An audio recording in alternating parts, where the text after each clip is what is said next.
की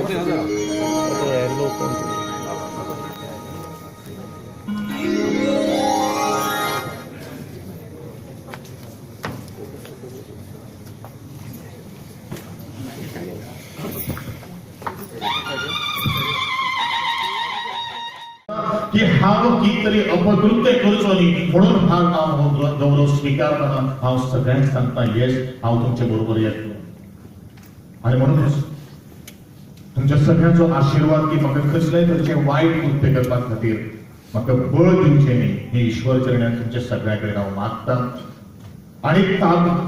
वेळोवेळी जे कितें हांव जर एक नकळत जर करपाक जर गेलो किंवा काही गोष्टी जर नकळत जर घडल्यो जाल्यार तुमी त्यो म्हज्या नजरेक काडून दिवचे